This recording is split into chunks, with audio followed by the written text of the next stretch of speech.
I'd like to welcome you to your courthouse. You might not know it, but you're part owners in this thing. At least your parents are. And one of these days, you will be.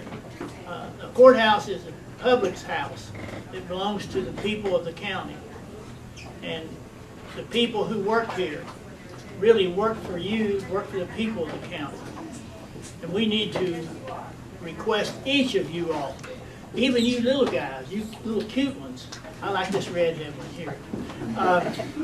We need to get you to remember one thing if you've come here today. Not only that you own the courthouse, but you are the people who will make a difference in this world, in this country, in this state, in this county. It's people. Each of you play a role in that, or at least you have an opportunity to play a role in that.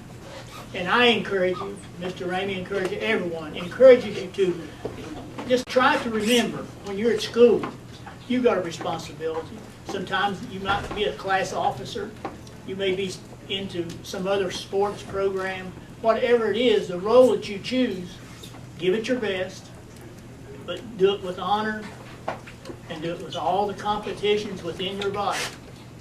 Because I believe that very few people ever reach their potential because they just don't try hard enough. So remember, try hard, especially you little guys. Just try so hard, because school is not easy. It's a workplace. I do know that you have the best teachers at Bowen. The teacher makes a difference. And we have some great teachers. Miss Bell's one of the best. Miss Kathy's one of the best. I've seen one of my other former teachers out there, where she disappeared to. Here she is. We have some great teachers in this county. They're dedicated to the county and to the kids. So we are just happy to be part of that.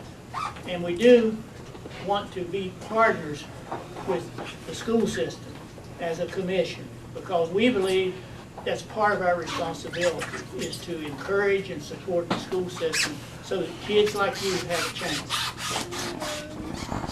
Being a former principal of Hamlin Elementary, I have to tell you that that job was the best job. Some people think this job is the best job. Being principal was the best job. So I just enjoy seeing you. Thank you for being here, and I'll turn the program over to you guys so you can lead us in the pledge.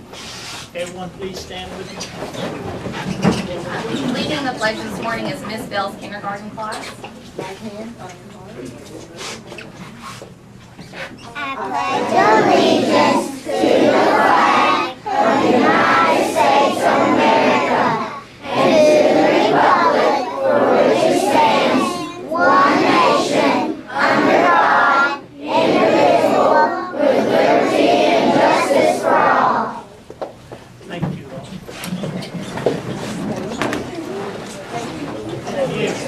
Let's give them a hand. These little kindergarten.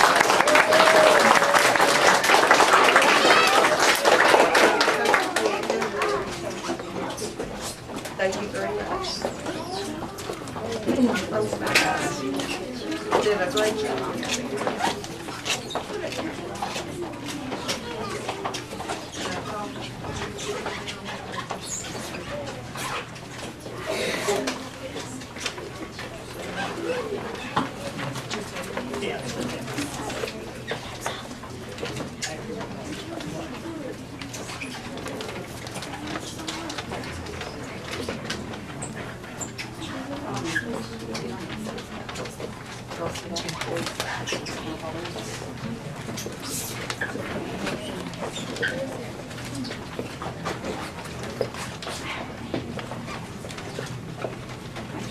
If you want to, you can go over there and sing the thing.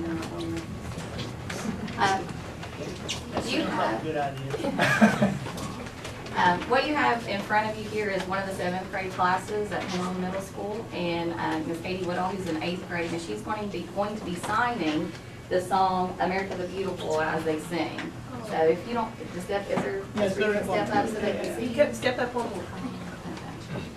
All right. Oh, beautiful for spacious skies, for amber waves of grain, for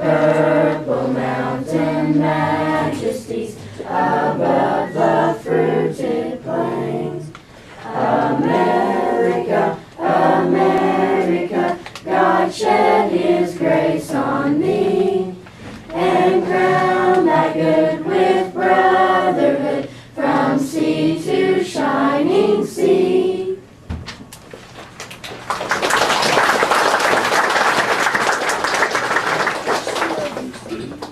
The United States Constitution was groundbreaking in numerous ways, establishing a new government like the likes of which the world had never seen. Indeed, the very features which made it unique have also contributed to its longevity.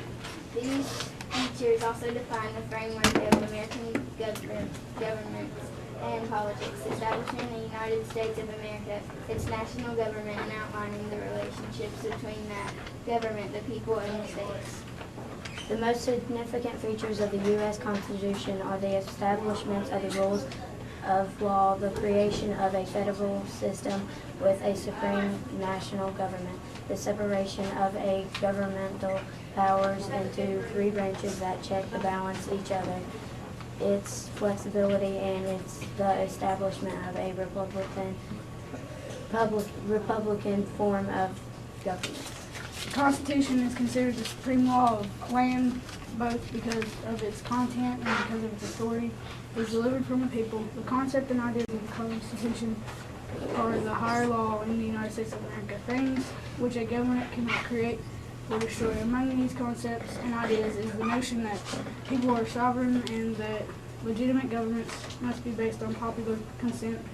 Because the Constitution was ratified by the representative people, it is a document in both word and deed, created by and for the people.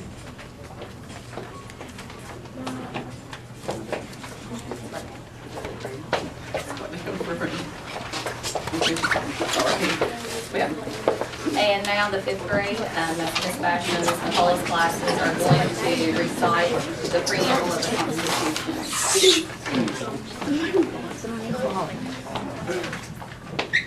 We, the people of the United States, in order to form a more perfect union, establish justice, ensure domestic tranquility, provide for the common defense, promote the general welfare, and ensure the blessings of liberty to ourselves and our posterity. To ordain and establish this Constitution for the United States of America.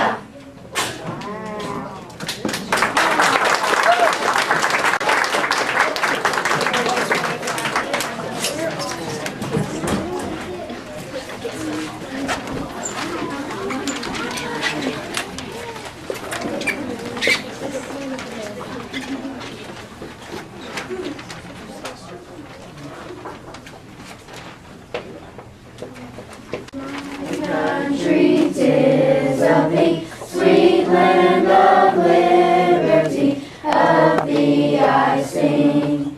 Land where my fathers died, land of the pilgrim's pride, from every mountainside, let freedom bring. My native country, thee, land of the noble free, thy name I love. I love thy rocks and rills, thy woods and templed hills. My heart with rapture thrills like that above. Our fathers, God, to thee, author of liberty, to thee we sing. Long may our land be bright with freedom's holy light. Protect us by thy might, great God our King.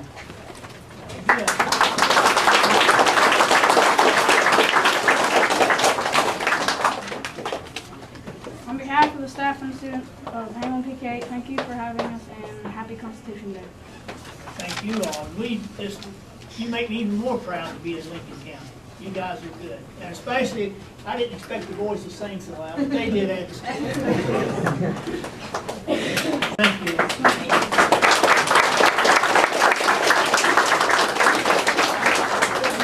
You got a ball game this evening? Yeah. Good luck.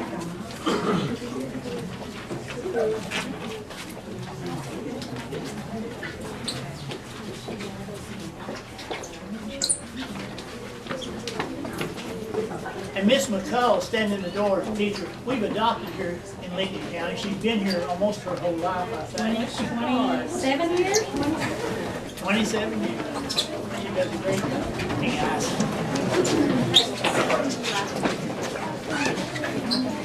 Maybe lead us now. We can't forget Miss Basham there. Basham, she's a Are you Joseph? I'm talking to Danny. That's Tommy's dog.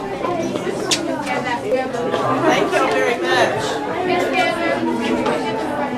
What's your name? Oh, hi Tanner. I like that jersey.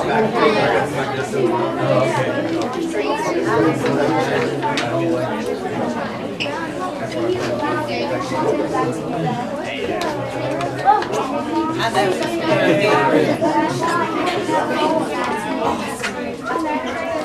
You play football? Well, that's a good. You support your team, right? Thank you for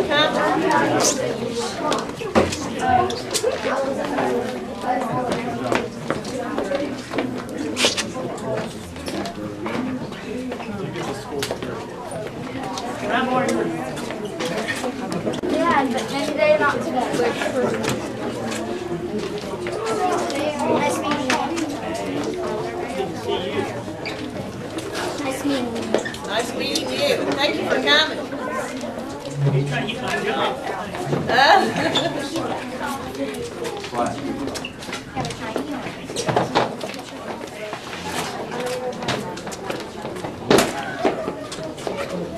Thank you. Thank you, Kate. Thank you all so much. When y'all want a pizza party, just holler at us. Thank you, Candy. They want it real bad. Thank you very much. Thank you.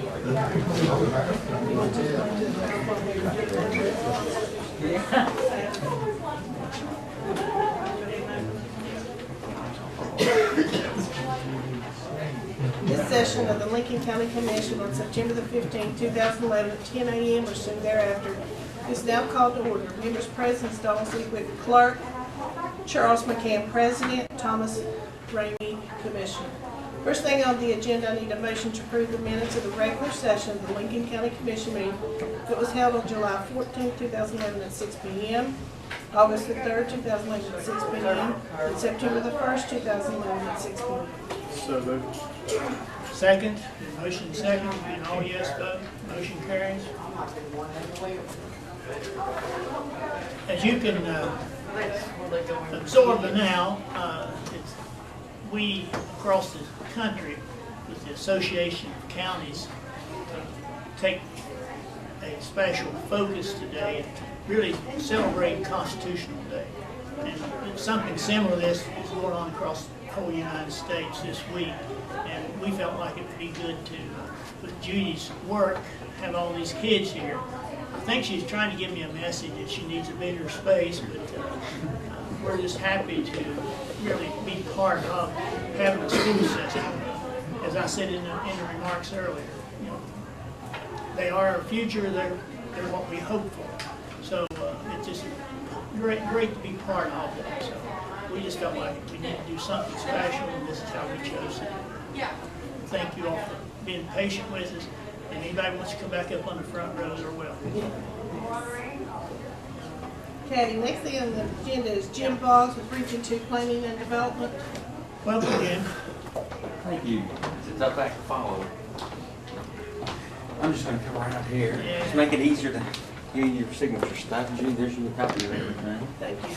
Have a couple things to discuss today, particularly your two small cities block grant projects. The first one I'll do is on the Upper Little Harts Creek project, and I do have a drawdown request. And this is drawdown request number 15 in the amount of $1,552.32. What that includes are 3 invoices from Region 2 Planning and Development Council for Small Cities Grant Administration Services from April to June of this year, and it's in the same amount. Just a quick update on the project. Of course, they are completed with all the original proposed construction activities, and those individuals are currently receiving service. Of course, FAMCO is going to be back on site this month. Of course, they had that change order to install about 2,200 feet of water line up to the Lands Knob area. So they will be back on site this month, and we'll begin, finalizing all those construction activities. I anticipate completion date for all construction activities with change order work will be around the 1st of November. But with that, I've got this drawdown request, and I'll submit it for your all's consideration. Got a motion to approve the drawdown request as stated with Jim. So moved. I'll second. All yes votes, motion carries.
That's all we had on Upper Little Harsh Creek. I do have 2 items for the 10-mile project, and this is drawdown request number 3 in the amount of $1,176.54. Again, this is for 3 invoices from Region 2 Planning Development Council for grant administration services from April to June of this year in the same amount. Of course, just to give you an update, project bids were received and opened on the 22nd of August. Apparent low bidder for contract number 1, which is the line contract, was FAMCO, who is the contractor currently on the Upper Little Harsh Creek project. And the apparent low bidder for contract number 2, which is the water tank, was Mid-Atlantic Storage Systems out of Ohio. Of course, those bids were received, and when opened, they had a bid underrun on that, which is a good thing. The project, there was a portion of the project that was actually taken out when the bid documents were prepared. That's maybe the first 1,000–1,500 feet where it turns off Route 10, just because there's no customers on that portion of the system. However, there was a sufficient enough bid underrun that's going to be incorporated back into the project. Essentially, it's not going to serve any customers, but what that'll do is it'll connect that extension on both ends, both on Route 10 and Route 37. So engineers currently preparing all that, putting all those bid documents together. Of course, we do have a 90-day bid hold period on the project, so the latest we can award the contracts will be November 22nd. And I think that one is about a 10-month construction period, so this time next year that project should be completed. But anyway, I will submit this drawn-out request for your all's consideration. Motion to approve. So moved. Second. All yes, motion carries. While you're all signing that, the other thing I have for 10 Mile, this is more of a housekeeping item, and it's something that Region 2 is basically responsible for, but you all are the grantee. But what this is a labor standards complaint procedure for the 10 Mile project. Of course, Region 2 serves as your labor compliance officer for the course of the project, and this is basically just spells out the steps that have to be taken for if a complaint needs to be filed. And of course, that's they have to submit, one does, either verbally or written, directly to Region 2. Step 2 is we'll review all documents and associated with the complaint and review certified payrolls and employee interviews. And within 7 days of receiving a complaint, we'll verify that a basis for a complaint exists. Step 3, if a valid complaint exists and cannot be resolved through formal discussion, Labor Compliance Officer will prepare a written request to the contractor to resolve the issue in dispute or to make restitution if owed to the complainant, and that the contractor will have 14 days to respond to this request. Step 4, if an issue is not resolved by the contractor within 14 days, Labor Compliance Officer can withhold payment from the contractor for the wages due and will contact the West Virginia Development Office regarding the situation. And again, that's just a formality. It's something that Small Cities requires to put in the project file. and have handed.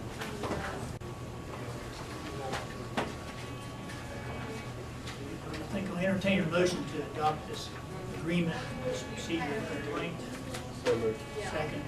Oh, yes, motion carries.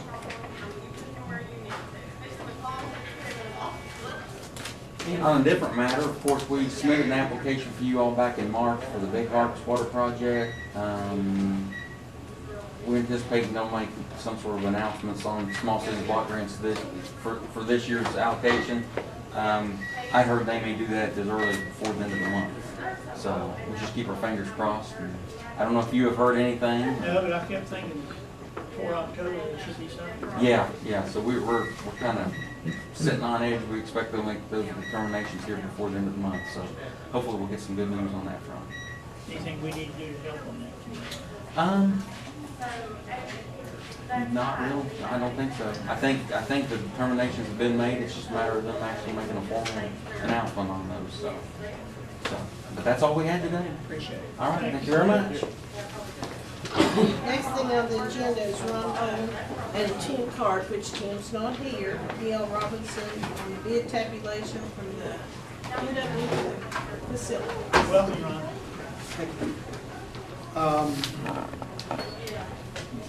As you all know, we received bids on the new facility, and the bids came in. The low bidder was Merck Construction Services, and their low bid was $559,800. And we had submitted a letter to you recommending that based upon the funds availability that the project proceed.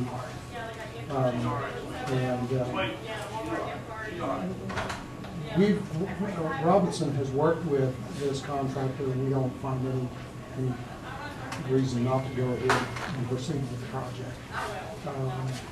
There is some time frame that you have to review and approve the bids or reject them, but time is of the essence, and Judy wants that larger hearing room. What is that time frame? I believe it's 90 days. Well, of course, this project is over our budget that we have set aside. I think I would rather choose and wait. I have still wait and see what really comes out of the jobs bill, federal level. Maybe there might be some money there that we can get into the building construction, whatever. We're just not at this juncture. I don't want to really reject it, but at this juncture, I don't think I would recommend it on behalf of the commission either. But if there's some federal money that might be able to be geared in this direction, I actually asked your group to pursue look for this money, and we will be also if this thing passes and gets through. So at that juncture, I think we just need to wait. Rather than reject or You do have some time. I'll check to see exactly what that time frame is, but and report back. Yeah, and we really appreciate the work that you've done. You've been very professional, very helpful, and just a super project. But just more we can afford, I believe, without some help. Thank you.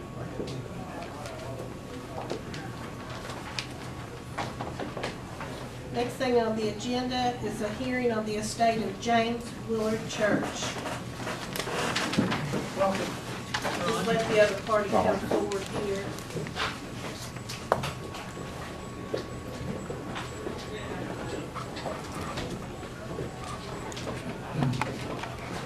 You guys pull up another chair, always on the same table. I think we're fine, Commissioners. I'll allow each of you to introduce yourself. My name is Brian Atkins. I'm a lawyer with the law firm Schaefer & Schaefer in Madison, and I'm here on behalf of and with the executrix of the estate of James Willard Church, Goldie Quick. Ronald Salmons, this is Jeffrey Bowen. We represent the widow of James Willard Church, Lily Church. Commissioners, we first have a petition from Ronald Salmons on behalf of Lily Church to reopen the estate. Ron, would you like to address that petition? Certainly, we filed two motions, or two items with the commission. One was the motion to reopen the estate. Since learned that the estate's not closed, so that motion is moot. However, we did file a notice of elective share with the commission on behalf of the widow of Mr. Church. If it pleases the commission, I'll just go ahead and put our points out there. Go ahead and proceed. Okay. We're here to ask that the commission allow Mrs. Church's elective share in this case. The executrix has answered that the elective share is untimely filed. However, Mrs. Church has 3 points that to point out that it's not untimely filed. The first is one that the estate is still open and has not been fully probated. The Supreme Court has interpreted the term probate broadly to include the entire process of getting through the will and so forth. So the estate's still open, it's still in the process, probate is still open. Our second point is that even if the commission determines that probate's already happened and the timelines have already passed, the statute of limitations of the 6 months and the 9 months that's in the code, we believe is told when a person is prevented from discovering the true facts in the case. The third point, it goes along with the second, of course, is that it's our position that the executrix concealed facts, or at a minimum, her filings were inaccurate in regard to the assets of the estate. The executrix has a duty to identify all assets and to place a fair market value on these assets. Mrs. Church's position is that the filings were severely inaccurate and undervalued the assets of the estate. There are 12 parcels of real estate that are listed in the appraisement for a total value of $92,800. However, if you just take one of the parcels, for example, there's a 98-acre parcel on Sand Creek in Harts. That is valued in the appraisement of $7,860. However, prior to filing of the appraisement, the parcel that adjoins the north end of this property sold for $300 and some thousand. Since filing the appraisement, the parcel connecting to the immediate south of this parcel sold for over $300,000. So a 98-acre parcel in the middle, I mean, our argument is it's clearly undervalued in the appraisement at $7,800 when adjoining parcels are selling to coal companies for in excess of $300,000. That, in addition to that, it's our understanding that the executrix has been negotiating with the coal company that bought these parcels. So she should certainly be aware of the value of the property, at least that it's multiples of $7,000. We believe that's just one example of how the estate has been undervalued, and Mrs. Church could not understand the value of the estate. She asked that you allow her elective share claim for these 3 reasons. The executrix chooses in the answer to selectively read the law and to take a strict interpretation of everything, but the Supreme Court has already determined that you broadly interpret things in regard to this. The estate is still open. Probate is a process and is still ongoing. The executrix has concealed facts, or at least at a minimum didn't do her job and filed inaccurate filings, and Mrs. Church, the widow, could not understand the true value of the estate. We believe the estate is closer, and instead of $90-some thousand, real estate is at least $500,000 to $1 million in value. But any of the 3 points we believe that would allow for Mrs. Church to receive an elective share, and Mrs. Church, the widow, respectfully asks that you allow her elective share claim. Thank you. Okay. Thank you, Mr. Commissioner. As Mr. Simmons pointed out, we filed a response to the motion to reopen the estate, and I think it's accurate that the estate is still open, and would agree that the appraisement that was filed would need to be amended in any case, whether there's an elective share or not. Ms. Witt undertook this without the advice of counsel and attempted to do it on her own, and has now sought counsel in an effort to both respond to Ms. Church's position and to aid in amending the appraisement and getting the estate closed. Now, in response to the petition for the elective share, I don't think there's any question that the statute of limitations on filing a notice of elective share is within 9 months of the death of the decedent, of course, or within 6 months of the probate of the will. Now, if the Supreme Court has broadly interpreted what the probate of the will means, I don't have that authority in front of me, but what I do know is that the will was filed and the probate process began, and Ms. Witt was given the oath of office of the executrix in November of 2010. Mr. Church passed in June of 2010. It's been at least 14 months since the decedent passed, and 10 months since the will was admitted to probate. It's my understanding, of course, this is by proffer, Ms. Church isn't here, but Ms. Witt is that they went to the local attorney here to have him explain to them the will. Mr. Stevens, Joe Stevens, did that for them at the time when she was appointed as executrix. Lily Church has known what the will said since November, at least November of 2010. There's been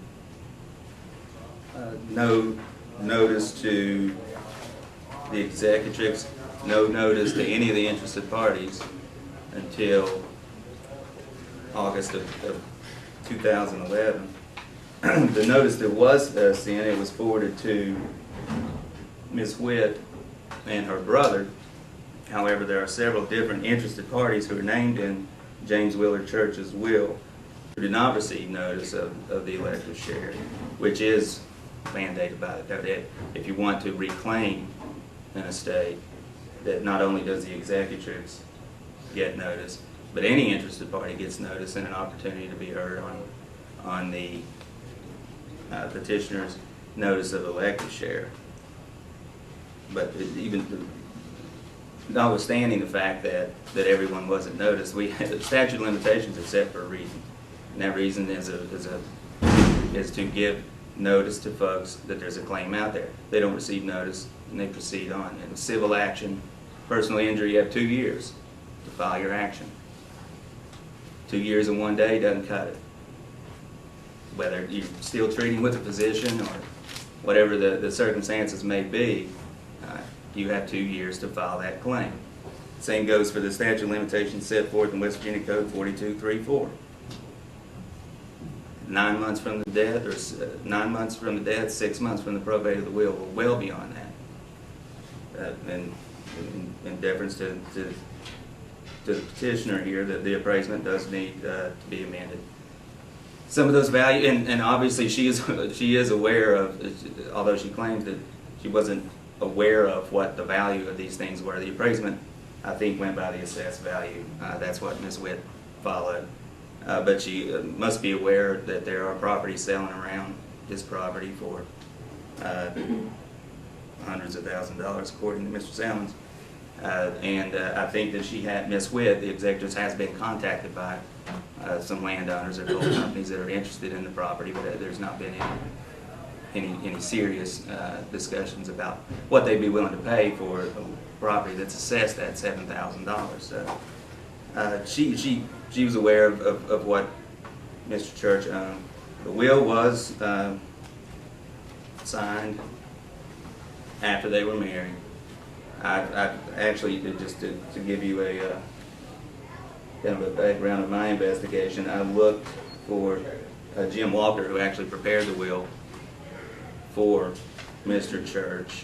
He was a lawyer in Logan, and I worked down there, and I knew Jim, and he had retired a couple of years ago, because when I do wills for folks that are in a second marriage and perhaps have children, I usually accompany that will with some type of agreement, or I wanted to find out if there was what what Mr. Church, the decedent, what his true intent was with his will. Obviously, I'm going to assume that Mr. Walker explained to him the potential for an elective share by his second wife.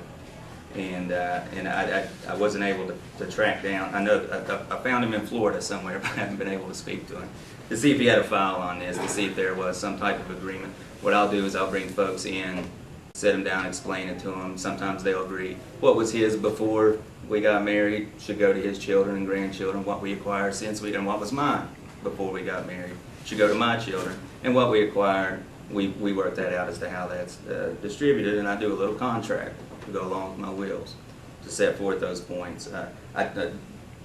Just by way of, like I said, a background, that's the type of investigation I undertook, and I wasn't able to do that. But we have to assume that Mr. Church was aware that there was a potential for elective share, and this was his will. His intent was for it to be, his property to be distributed, as his will says, with the knowledge that the elective share statute's out there. But that statute sets forth a very specific time frame for when that election has to be made. The probate of the will, it would be my interpretation, is when that will is put on notice to the world, when it's filed with the clerk, that the will has been probated. The estate is not closed, but the will is out there. An appraisement was filed, but until now there's been no, the appraisement was filed in or about the time that it was like on February 16th of this year. Again, still even 6 months outside of that. And this is the first opportunity that Ms. Witt has had to address any concerns over the appraisement. There was no motion filed regarding the appraisement or any contest as to what the values placed on the property were. And there has been some partial distributions, I think, out of the estate, which is typical in an estate matter that may take a while, to some of the beneficiaries named in Mr. Church's will. But our position is that we need to know if you're going to make an elective share or not as early as possible, as early as the statute tells us. And that tells us that it's within 9 months of the death or 6 months of the probate of the will, and we're well outside both of those time frames. Any remarks? Just a brief reply. Commissioners, the legislative intent in this elective share, it's clear in the code, is so that widows are not left out in the cold when their husbands die. Mrs. Church, she received a pickup truck in the will and a third interest in some kind of junk building up in Harts. That's basically it, and some household goods, when the estate had hundreds and hundreds of thousands of dollars in real estate. Our argument is the probate is still open, that the notice is not untimely, and to quote the Supreme Court of Appeals, it says, while the term probate in some connections may be limited in meaning to the steps involved in approving a will, it more often is understood to include all the ordinary steps and incidents usual and necessary for the administration of estates. That's a 2007 case, Haynes versus Kimball. So our position is that probate is still open, the notice is not untimely. In regard to their argument about that the widow knew the value of the estate or should have known or something like that, I just proffered that she only knew that based upon my investigation, my background in real estate. I looked the stuff up and saw the adjoining parcels and informed her of that. Again, we'd ask that the court allow for the elective share for the widow. Thank you.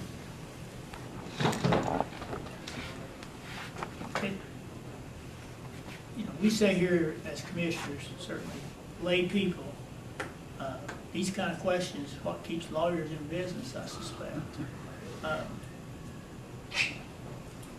There's two issues that seems to stick out in my mind. This case is still open to some extent anyway, and I think you all agree on that. And I guess I would like to verify, how did you, Ms. Witt, come to the value of these properties?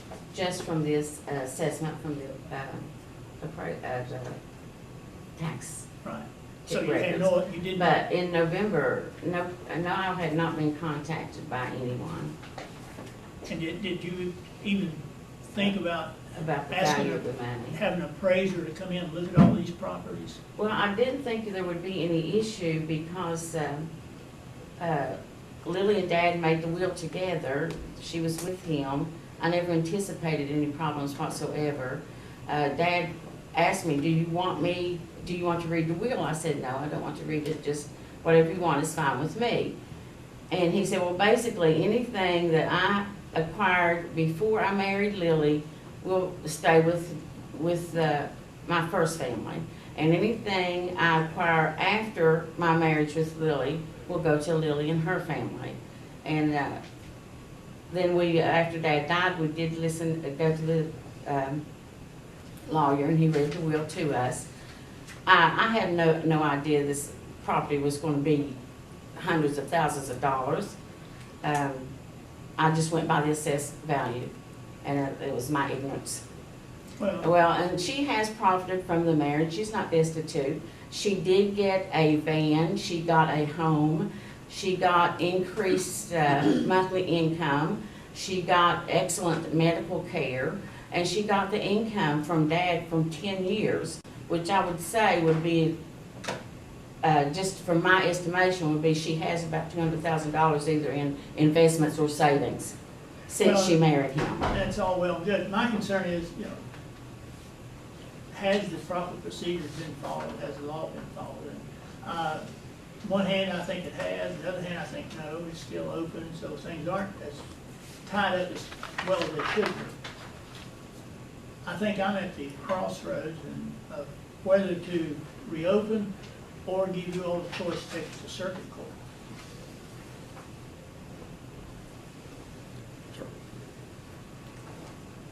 May I address? Yes. We'd be fine just taking it to circuit court. Okay. Mr. Ed? Just procedurally, we would need an order, I think, from the commission to get us And that's what we to would circuit court. I don't see any problem with what the body I just think it addresses it.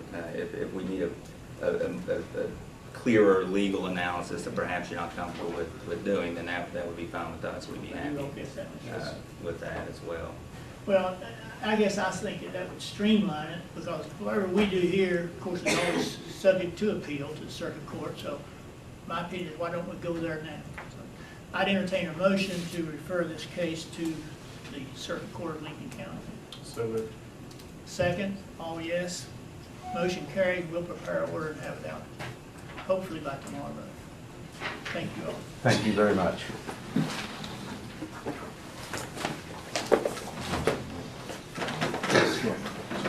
Ron? Mr. Atkins, I liked your way you handle the wheel. I may have you draw mine. Well, I haven't been at it that long, but the folks in my office have been at it for about 100 years, literally. So we figured out over those 100 years what to do and what not to do. Well, in these cases, they certainly get different. That's probably the most estate planning that I do is for folks who are in a situation where they have a second family now and are trying to figure out the best way to do that. And we spend a lot of time trying to explain, and of course you can't account for everything. So. I remember this guy here. Oh, yeah. Run business there a long time. Yeah, I was around for about 30 years. Yeah, good to see you again. Yeah, good to see you too. Next thing on the agenda is Rick McDowell.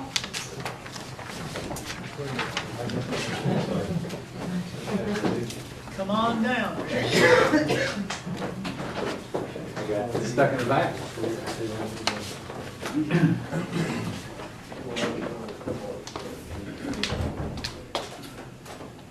Since I didn't hand out anything last time, I'm going to hand out some stuff this time.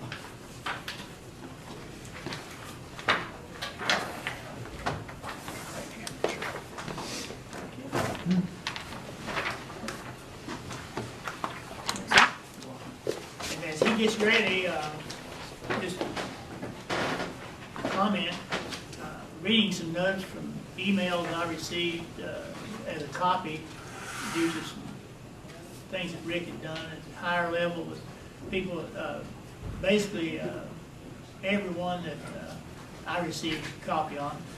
This really was giving pleasing remarks how well Rick had handled these projects and the results that we've been getting from it. So I'm just pleased to hear that from an outside source. Thank you. Yeah, that was nice. Well, Couple updates. I talked to you last time about that failing system that we had discovered where the peat was decomposing and it wasn't working right. Ryan Harbison, who's the district sanitarian, went out with me on the 7th of September to look once more and to try to do some more evaluation and to figure out what we could do. And that was during the week when we were having all the rain. And one of the things we discovered, we pulled off the lids of the tank, and we don't have anybody small enough to put down inside to look. But if you've got a little tiny portable camera, you can, if you're careful, you can reach down inside and not drop it and take a picture, and it shows you what's happening inside the tank. And what we discovered was that the tank itself was leaking. So that, because it was raining, we had all this groundwater from the rain that was coming inside the tank. So we know that if it leaks in, it can also leak out. So an additional problem that we have at this house is that we've got a leaking tank. You'll remember back in June of 2009, you may not remember back that far, when I came to the commission to talk about the concrete tanks that we were putting in and how we were having some problems with it, and the commission decided at that point that they weren't going to allow any more concrete tanks in the project because of this leaking problem. Well, this was one of the tanks that was put in before that date. So one of the things we're doing at this point is we're trying to get the peat manufacturer to pressure their local salesperson, who's also the person who made the tanks, to see if we could reach an agreement about who's going to take some of the financial responsibility for this. Last time I was here, our thought was that we were going to have to replace the peat in the tanks. We still think we're going to have, in the modules, we still think we're going to have to do that, but we think now that not only are we going to have to replace the peat, we're going to have to replace the tanks. I'm not sure exactly what's going to happen, but if you do, how you think that may come about?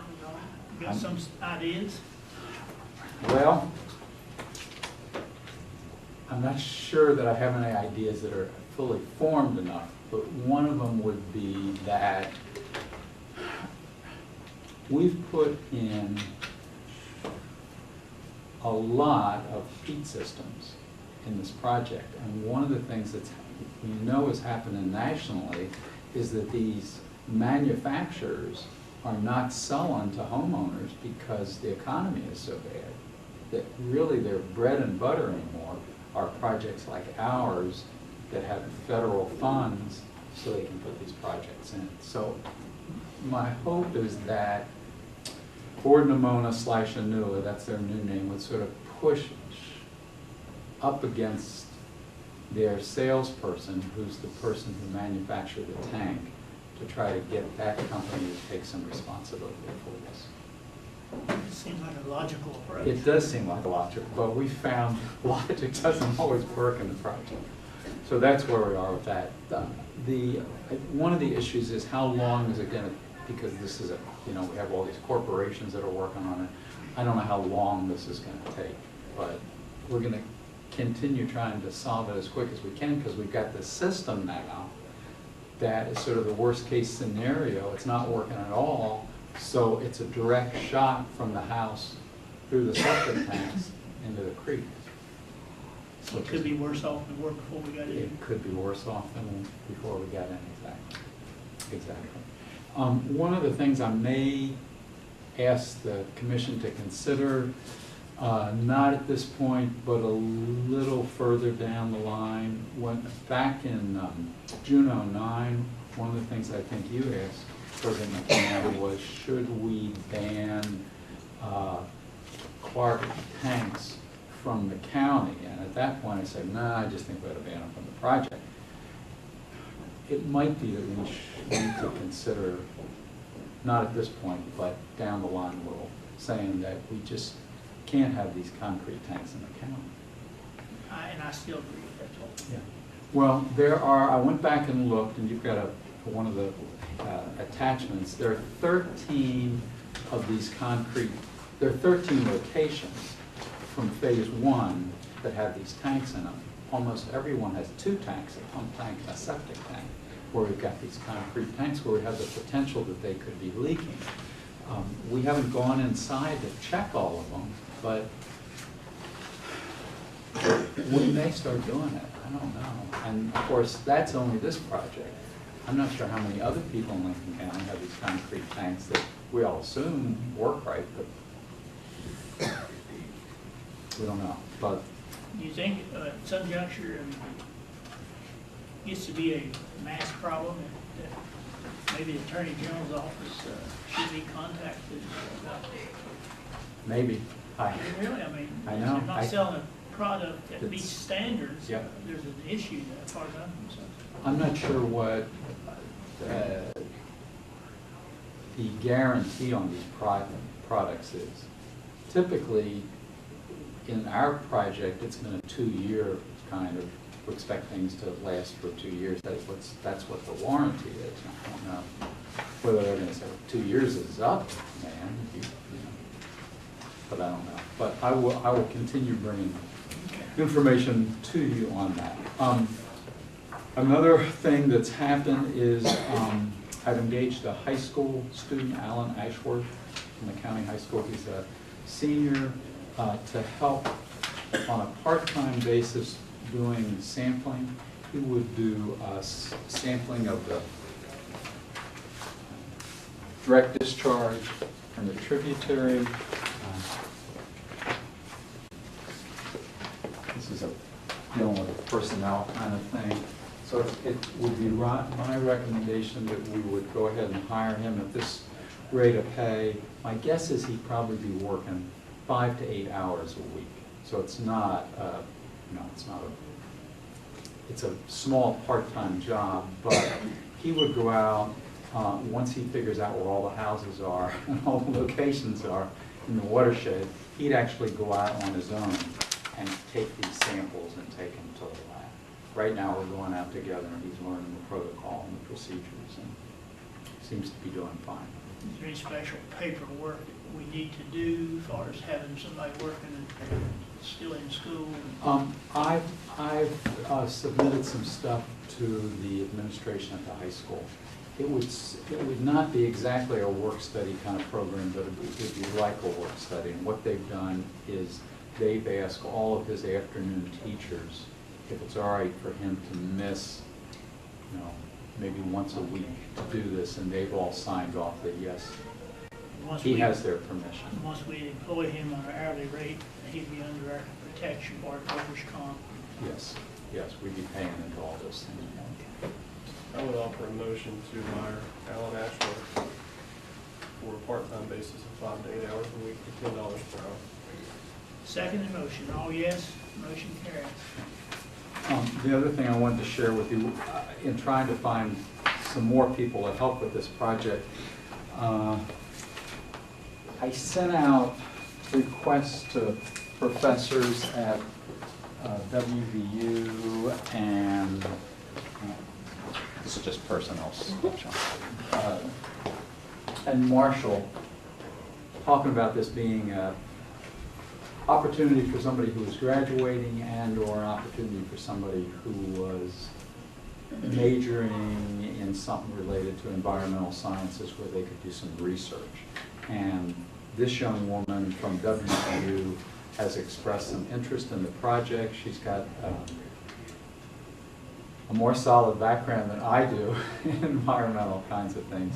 And she's going to come down 2 Sundays from now, just to meet with me and go out and look at the project, and I'll go through what we're doing. So we'll see. She may be somebody who might be interested. She graduates this December. So based on what happens, I may bring a recommendation back to you or ask her to come and meet with the commission. I'm hopeful at this point. Just a couple other things. One is I'm going to meet on the 26th with Wiseman Excavating. They're the people who are doing the construction of the project right now. DEP is saying that there are other projects that are part of the same timeline that we're under that haven't spent all their money. So they've asked, they haven't given an amount, but they've said, if we had some money, do you think you might be able to spend it on the project? So, of course, Talking to the right guy. the answer is yes, we think we could spend it. But you remember with Wiseman that we had this big discussion about changing the size of the tanks, and originally they wanted to charge us $4,500, change the size of the tanks, and then eventually they backed back to $2,500, and there's been some contention over every time we want to change something, they want to charge us a lot of money. So we're going to meet a couple Mondays from now to try to get an agreement before we start talking about money. And if you don't, then could we rebid a small project or something? The way the DEP doesn't want us to rebid it. What we might be able to do is sort of put the money into another round. They'd like us to keep it in this round. I think what would happen if we couldn't get Wiseman sort of to agree to stuff is that we would only, if we got any more money, we'd put in exactly the same kind of thing we're putting in now. So we'd limit it to peat systems for 2-bedroom or 3-bedroom homes. So it would be the exact same kind of thing, because then we've got an average amount that we could say you can't go over this amount. And I think DEP would back us on that. But the nice thing might be if DEP would say, okay, like this failing system we've got, if they would say, you can use some of that money to fix that failing system, this would be a totally different kind of a construction project because they have to remove all this old stuff. And I don't know whether they'd say, oh yeah, we'll remove the old stuff, but it'll cost you $50,000 if we remove it. I'm not sure how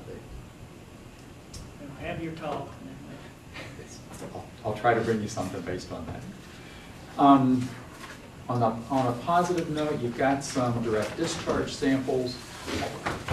I think it's going to be easier for me and hopefully easier for you if I start breaking these down into the phases we're doing. So you've got one page that's phase 2, which was the one that we put in last year, and another page that's phase 3, which is the one we just finished. So you'll see, and they're all, the most recent things are on the left-hand side of the column. You'll see that with phase 2, we've got 50 or 60 different samples. The majority of them are under 10. Our goal is to have them under 200. So those systems seem all to be working very well. On phase 3, we're only just now beginning to sample because they've got to be in at least a month for the system to sort of cure itself and work right. So we're just starting to get those, but we'll continue doing those through the project, and those are all coming back pretty well. So we're real happy about that. The next page is just that installation history from '09 that sort of shows you the systems that we've got in that have those concrete tanks. They're darkened on the left-hand side, and where it's got a little circle, those are tanks that we know were leaking after they were put in the ground. They weren't leaking before they got here, and one of the problems is, you take them on the earth and they get bounced around. Once you put them in, you fill them with water so that if there's rain, they won't float up. It sort of secures them, and all the ones with circles, you could actually see some leakage in them at that time. This was before we got savvy and we were listening to the manufacturer of the tanks who said, when you get sewage in the tanks, it'll help seal it up. When you get the dirt on the outside, it'll help seal it up. We found that that's sort of a bogus contention. The next page is where we are for the signups for phase 4. This would be the next round of funding that we go after. The ones that are highlighted and darkened at the bottom are phase 1 homes where we've got some problems. And the hope is that we could use some of the phase 4 money, we don't know how much it's going to be, to take care of those things. And we haven't talked to DEP about it because we're not exactly sure what it might cost, but the hope is that the DEP would want to make sure that everything that we've got in works properly, and so they'd be willing to give us money to remediate the problem. And then the final thing, there was an article in on-site installer, which is a septic system, and I just happen to have 2 glossy ones for you, that highlighted the county project there. It was mainly about Tim Davis, who installed the system in phase 2, and it just sort of talked about how he went about dealing with an especially problematic home and sort of the technology he used and how well everything worked. But it was a nice little article. It did say Lincoln County in it, so I bet you might like it. Nothing says Lincoln County Commission. All right, thank you. Thank you. Next thing on the agenda is Parks Community Center. Thomas, you have anything to? No, I do not. The Corcoran Community Center. Doris, you have anything? Yes. I have the minutes from the last meeting on Friday, September the 9th.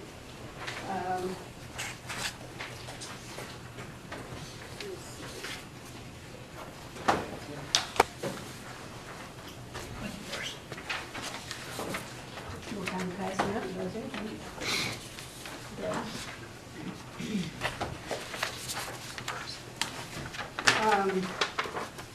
the items we discussed were a fall festival, but I got an email this week and I understand that has been canceled. Now they're going to try for a spring fling. So we'll see how that goes. The trees have been trimmed. We discussed the fence around the basketball court. Scott Polly will get a quote from Mr. Williamson, and he said we need at least 8-foot height on the fence, and he wants to get an input from the county commission on that. October 29th will be Drug Take-Back Day, and Lawrence reported that we had a bug problem. The black baseboards need to be replaced, and they had a lot of creepy crawly things like bugs and snakes. And I ran from the building. But I got an email then this week that said the exterminator showed up and they started ripping out the baseboard, so I don't know how much of that has been accomplished. But the spray that they were using on the spiders was not strong enough. It wasn't killing the spiders. They need to get something a little stronger. We had a discussion with Sharon Sammons of the outreach program for them to give up a room and reconfigure another room with dividers. I think Mr. McCann spoke about that at the meeting he had with us, but it's all still in the talking stages. We're going to have to, it's going to take some time to make some solutions on that. The outreach needs some straight racks, I think, to hang clothes on. Sharon turned in her volunteer reports and stated she'd be closed on Monday, September the 12th. Sharon Woods inquired about purchasing an outside information sign from Sam's for $400 to say what our upcoming activities were.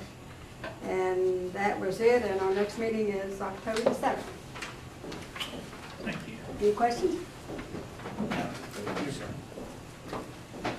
Sharon, you have anything to report? The outreach going good. I'd like to thank the county commission for the trucks we got them last Wednesday. Well, we got one last Wednesday. We got the second one that had mattresses on it about 10:30 Thursday night. know about that one. Yeah, well, I don't think they'll charge you for that one because she was already delivering somewhere else. And, Saturday, when my husband was on our crime watch, and we go through McCorkle sometimes, and Scott Sanders was down there, him and his brother, at the center, and they were spraying and stuff, and they did caulk around those tiles she was talking about supposed to be took out. And they cleaned the drains to the sink and stuff because they had food and stuff backed up in it, and it smelled rotten. And they fixed all that stuff, and they got the dishwasher and stuff fixed. Did you happen to talk with LCOC about if they were gonna help serve food?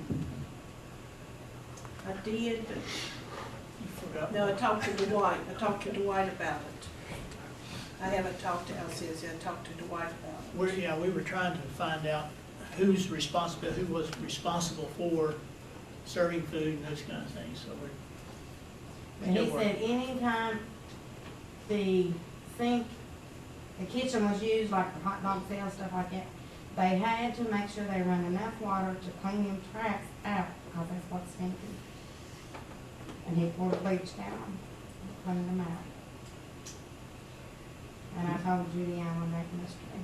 We could give him one of those how to protect your septic tank. Keep the grease and food out, right? Yeah, ideal. Hey, it's not me. I'm sure it's not. The big sign is there. So They don't read them. It doesn't have a grease trap, does it? I have mean, no idea. that might be another. Yeah, I'm not sure, but I was thinking most of the schools had a trap put in at some point.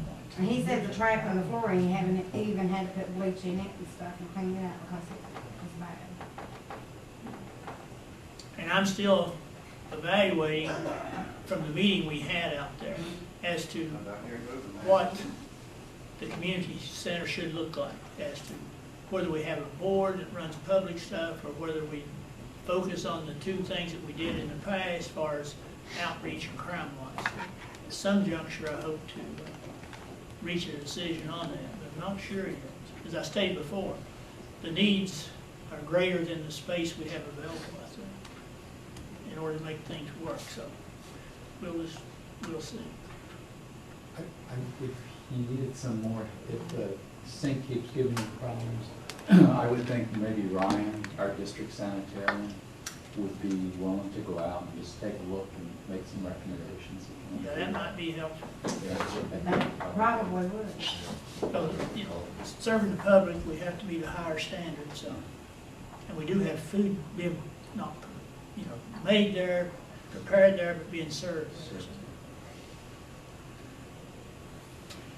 All right. Next thing on the agenda is the redistricting of the magisterial district. I just thought I'd mention to the public that we will meet Saturday at 5 o'clock, 2 more days, to make that determination. But at this juncture, myself as one of the responsible people and the person put in charge trying to lead the work on this, reviewing all the scenarios at this juncture, my focus is more on scenario 3 and 5 than the other 3.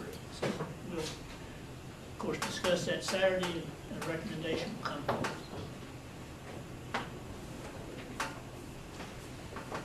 Okay, next on the agenda is new business. I need a motion to approve the bills as submitted for payment. So moved.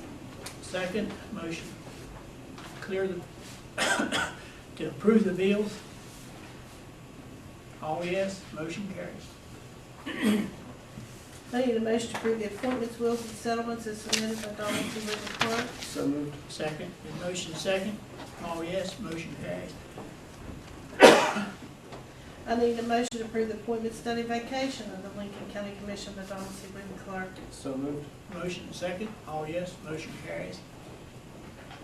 I need a motion to give Charles S. McCann, President, authorization to act on behalf of the Lincoln County Commission by signing an application from the Courthouse Facilities Improvement authority to repair the exterior brick of the Lincoln County Courthouse in the amount of $104,630.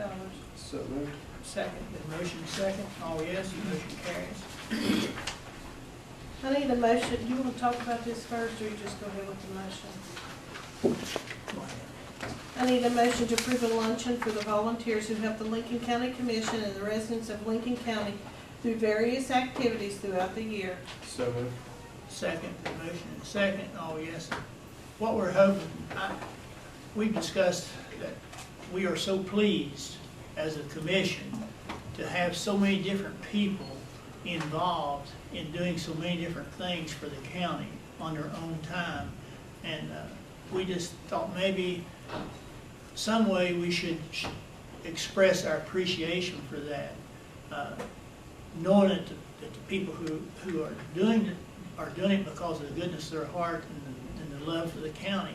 But maybe we should say something a little extra and do a little something extra to show that appreciation. So what we are going to do is sit down and meet with some of the people and talk about what we can do, but we want to provide some type of get-together with food and just do something to let that message be heard loud and clear that we really appreciate the people who are stepping up and getting so many things done. Just every day or something goes on somewhere in the county due to the good grace of people who step up and do a job. So we're just happy to see that.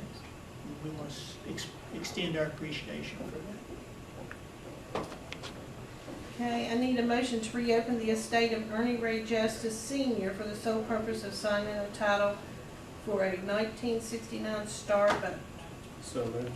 Second, the motion is second. All yes, motion carries. I need a motion to approve the Governor's Community Participation Grant Program contract by and between the West Virginia Development Office and the Lincoln County Commission for the Big Ugly Community Center in the amount of $6,000 and give Charles S. McCann President authorization to sign thus stated contract. So moved. Second, the motion is second. All yes, motion carries. I need a motion to remove Linda Wickman as fiduciary commissioner for the estate of James Jr. Dingus and appoint C. Joseph Stevens as fiduciary commissioner for the estate of James Jr. Dingus. So moved. Second. An all yes vote, motion carries. I need a motion to notify Terry Blankenship, executor of the estate of Troy Edsel Blankenship, and request amended appraisement to be filed and include the complete inventory of all assets of the estate. So moved. Second. Second, all yes, motion carries. That's all I've got. Anybody in the audience that wasn't on the agenda that would like to speak to the commission at this time?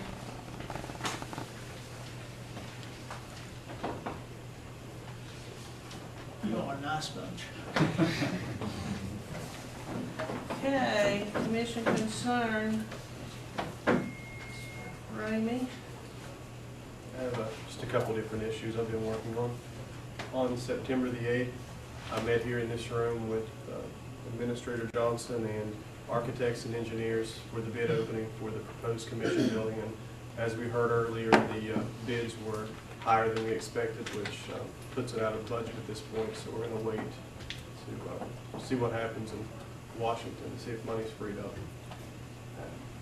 Personally, the way that partisanship in Washington is going on right now and the battles, I don't feel too optimistic to see anything positive in the near future, but let's cross our fingers and hope they do the right thing. On September the 11th through the 13th, I was in Morgantown for the West Virginia State Auditor's annual in-service training for tax deputies and the sheriffs. And at that particular conference, there were several speakers. And actually, on the heels of what I just said, State Auditor Glenn Gaynor was the keynote speaker. And he talked about the duties of the sheriff and the tax deputies, but the cornerstone of his speech was about how he has been in public life for many, many years and dealt with not only state, local politics, but politics on a national level, and how at this point in his life he's never been more and this is the word he used, disgusted with politics and people just looking at party instead of looking at what's best for the people. And he emphasized during his speech, because you have to remember it was the sheriffs, and there's Republican sheriffs and Democrat sheriffs, but he emphasized to them that teamwork was the only way to be able to pull people together and to make your county better, make your state better, and kept using different quotes from coaches and sports figures. And one he used was John Wooden's, and he said that you cannot live a perfect day without doing something for someone that cannot repay that favor. And that was the theme of his whole speech that day. And I thought that by him speaking first and setting the tone, the whole conference went better. Also during that conference, Patty Hamilton, which is the executive director of the Association of Counties, spoke, and she really touched on some legislative issues that affect the counties, county commissions, and other offices. She talked about how the Association of Counties has put together a poster of, calendar of photos of courthouses, and Lincoln County's courthouse will be among the photos in that calendar. But the outpouring of support for the calendar was so overwhelming that she has actually put together a team, and they're compiling a book. And the book is going to be about the county courthouses and the history of the courthouses, and it's going to be released a little later this year. One of the things that passed the last legislative session that she talked about, which I wasn't aware of, I guess somehow I missed this one, but the legislature passed the bill that allows for a constitutional amendment to allow sheriffs to be able to be in the office more than 2 terms, and that would be on the ballot for 2012 statewide. So currently, with our sheriff such as Jerry Bowman, since his term is up in 2012, he would not be able to take advantage of that, but anyone in their first term in the state would be able to take advantage. So that's it's going to change the way sheriffs are elected if the amendment passes. Also, the legislature, it's been many years since there's been a real true study of the property taxes in the state to really look at who pays the taxes, who owns the land, and where the crossroads is of the owners versus the people that pay. And the legislature is currently putting together a task force to come up with a land ownership study. There's different classifications in the state when it comes to the size of counties, and there's smaller counties, and the largest being Kanawha. The office holders in each county is paid based on the size of your county, and the Association of Counties believes that's an outdated formula, such as Gilmer and Wirt, some of the smaller central counties. Their office holders are paid so much less than what the ones would be in Kanawha, Cabell, Monongalia. So they're going to recommend to the legislature to look at the classifications to see if those should be done away with. And she talked about Chattel Rail, the oil and gas boom in the state. And I know we've talked about that here, but what she talked about during her time was her concern in regards to protecting West Virginia. She said that so many of the people that's drilling are not even from West Virginia, and that they're staying in hotels, and many times they don't have the kind of respect for the land and the people that someone from here would have. So the laws that may change the way Chattel Rail and the deep drilling is handled might also take into account the people that are here drilling. And the evening of September the 13th, I also attended the Lincoln EDA meeting, and at the meeting we highlighted just a couple different things. One being we're working on getting a bike path from Milton to the Mud River Dam area. Thought that would be able to highlight Lincoln County in a positive fashion, provide some recreational opportunities, and possibly even some economic development. And we're working on a new strategy for marketing. We're going to unveil a new website in the next month or so, And we've looked at some different states that have put a lot of money into highlighting the positives of their states, and we're trying to take some of their ideas. That's all I'm going to say at this point because I don't want to steal the website's thunder. On September the 14th, yesterday morning, I attended the Corridor G Regional Development Authority meeting. And at that meeting, we talked about the land use forum that we have every year. We, at that forum, highlight the importance of reclaimed property and the uses of that property. Usually that event is held during the month of October, but with the special election, we're pushing that back to November.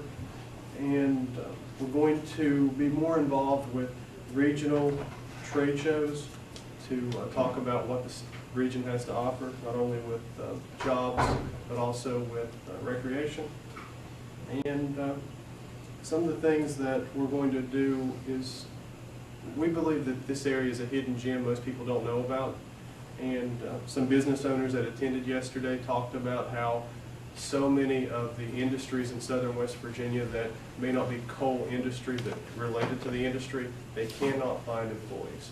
And we hear people all the time talking about they need a job, but welding and fabrication, some of these industries cannot get employees. So we talked about having a brochure that would highlight our tax base and the quality of life in this region compared to New Jersey, New York, California, to show the difference, and maybe the state's debt, how our state is managing money so much better than other states, which is primarily the reason that Macy's chose to come here over New York. The recreational opportunities, quality of life, crime rate. Once we get that brochure together, we'll be able to take that to these job fairs and other trade shows to show them what this state and what this region has to offer. But that would finish up my report. That sounds really good. Right on target, I think. I'm going to start with one of the things that Thomas mentioned, talking about can't find workers.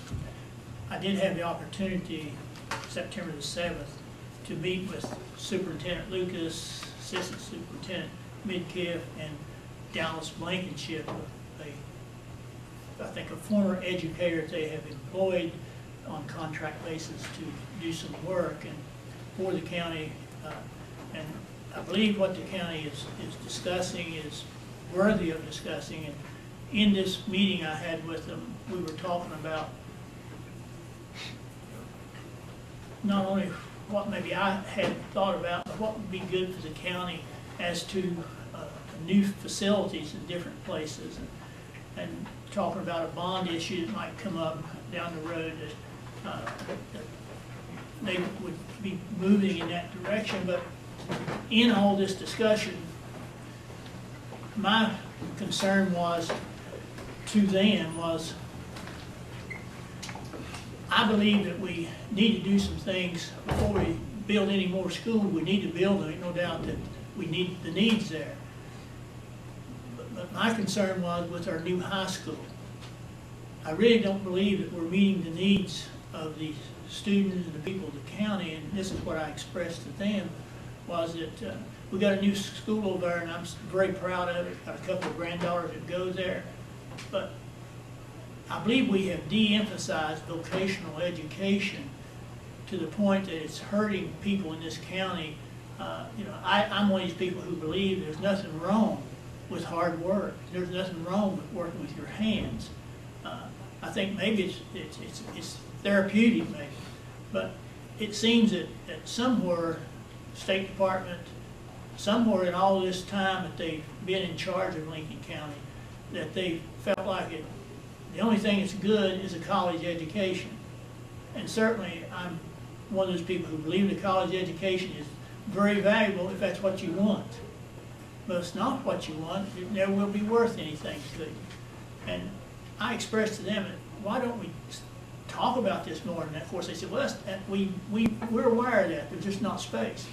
Well, if we're talking about a bond issue, let's talk about some space over there at the high school where we can go back and start offering classes at where people, where it be machine shop. We have some of the best in this whole tri-state area, some of the best trained people, but they get it somewhere else, but they live here.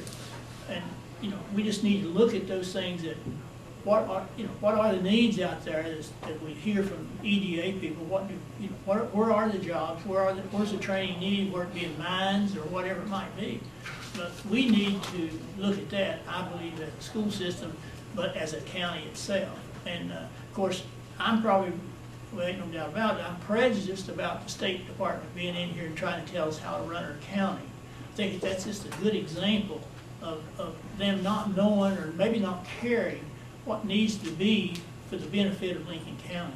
I do think we are a great county, and I think we have great opportunity, but we need people to guide our young people. It's like we had here this morning. We need to make sure that these kids, when they enter that high school, where they have the opportunity to pursue things, whether it be computers, whether it be auto body, or whether it be the mechanics or whatever. We just need more opportunity, and basically what I told the superintendent and the assistant superintendent was, being a former school person, and I told them, Mr. Rainey being a former school board member, the assessor, Mr. Dempsey being a retired teacher, Mr. Brumfield, the circuit clerk, used to teach, that we had lots of people in this building, and Mr. Whitten's daughter is in the school system. We would all, I believe, want to help, but we need to be assured that our help is in the right direction, and that we're not just helping the State Department go out here and brag about how bad we are. I just felt like I had to tell them that, because in my mind, in my soul, we are being traded for somebody outside that doesn't care enough to make us better. And I don't like that. I don't think anybody should. But until people hear it, I don't think anything will ever happen. But I cannot support a bond issue if the State Department of Education is going to tell us how to spend the money and not listen to us. And what I suggested to the superintendent, that they go out and have as many public meetings as needed to hear what the people had to say. They're the people that's going to pay the bill. They're the people that's going to send kids to the school system. Don't bring somebody in outside and the State Department tell us what we need. Listen to the people, and then listen to maybe the State Department and come up with what's needed here, not what they think we need. But I was pleased that they really gave me the opportunity to talk with them and maybe even vent with them. But I think it's important enough that if we get the opportunity to consider a bond issue, that we get it right. That we make sure that we're doing what's best for our kids for the next 25 years, because that's what, bonds are 20, 30-year payoff times. And so we need to try our best to make that happen. And I would encourage each of you, if you have an opportunity, to talk to school board members, talk to the superintendent, whomever, and whatever your opinion is, let them know, because I think they need to hear that, because I think we are at that point where we can make a difference to the whole county if we can all get a plan together that makes some sense.